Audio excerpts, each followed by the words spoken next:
జంట నగరాల్లో చెరువులు నాలాల ఆక్రమణకు అడ్డుకట్ట వేసేందుకు హైడ్రాను ఏర్పాటు చేయడం పట్ల ఎమ్మెల్సీ జీవన్ రెడ్డి విప్ అడ్లూరి లక్ష్మణ్ కుమార్ హర్షం వ్యక్తం చేశారు. జగిత్యాల జిల్లా కేంద్రంలో వారు మీడియాతో మాట్లాడారు. ప్రభుత్వ చర్యలతో ప్రజల నుంచి మంచి స్పందన వస్తోందని, బఫర్ జోన్ల రక్షణ దిశగా ప్రభుత్వం చర్యలు తీసుకుంటుందని అన్నారు. చెరువులను కాపాడితే నీరు సమృద్ధిగా లభించడంతో పాటు భూగర్భ జలాలు పెరిగే అవకాశం ఉంటుందన్నారు. అయితే రాష్ట్ర వ్యాప్తంగా ఉన్న పట్టణాలు, అనుబంధంగా ఉన్న ప్రాంతాలలో అక్రమాలు పెరిగాయని, కావున హైడ్రాను రాష్ట్రమంతటా విస్తరించాలని కోరారు.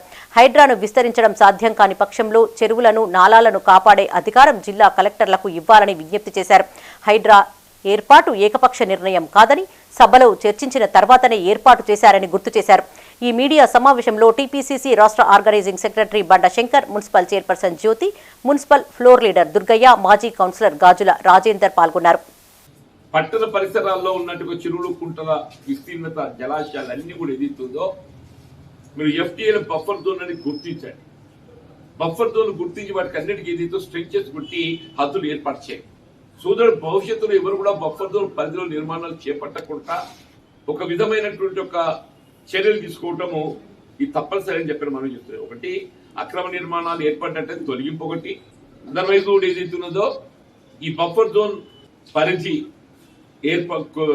దాన్ని నిర్ధారించి స్ట్రెంచెస్ కొట్టినట్టయితే ఈ బఫర్ జోన్ పరిధిలో అక్రమ నిర్మాణం ఏర్పడకుండా చేపట్టడానికి అవకాశం లేకుండా అది చర్యలు చేపట్టిన ఒకటి. ఇంకొకటి కూడా ఏంటంటే ఇవాళ గత ఈ లాస్ట్ 2 వీక్స్ హైదరాబాద్ నగరంలో హైడ్రా చేపడుతున్నటువంటి ఒక చర్యలతోని యావత్ నగరవాసులు అందరూ కూడా హర్షం వ్యక్తం చేస్తున్నారు.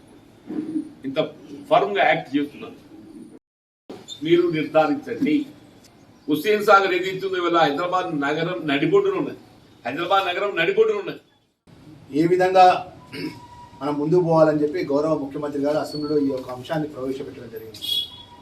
ప్రధాన ప్రతిపక్ష పార్టీకి సంబంధించినటువంటి బీఆర్ఎస్, టీఆర్ఎస్ పార్టీ శాసనసభ్యులు కూడా దీని మీద మాట్లాడడం జరుగుతుంది. భారతీయ జనతా పార్టీ శాసనసభ్యులు కూడా, యావత్ తెలంగాణ రాష్ట్ర ప్రజానికం అంతా కూడా ఇప్పటివరకు ఏ ముఖ్యమంత్రి గారు కూడా, ఏ ప్రభుత్వం కూడా బఫర్ జోన్లు కానీ చెరువులపై, అక్రమ కట్టడాలపై తొలగించడాన్ని ప్రతి ఒక్కరు కూడా హర్షిస్తున్నారు. గౌరవ ముఖ్యమంత్రి గారి నిర్ణయాన్ని, ఆ నిర్ణయంలో పాల్గొంచుకున్న అధికారుల మీద ఇక్కడ పెద్దలు జీవన్ రెడ్డి గారు, అదేవిధంగా మేమందరం జగిత్యాల జిల్లా కాంగ్రెస్ పార్టీ పక్షాన మేమందరం కూడా ట్యాంక్ బండ్ పక్కన ఉన్నటువంటి నెక్లెస్ రోడ్ పక్కన ఉన్నటువంటి అక్రమ కట్టడాలు అయితే బఫర్ జోన్లో ఉన్నటువంటి వాటిని కూడా యుద్ధ ప్రాతిపదికన వాటిని కూడా తొలగించాలని చెప్పి గౌరవ ముఖ్యమంత్రి గారికి మేమందరం కూడా మనవి చేయడం జరుగుతుంది.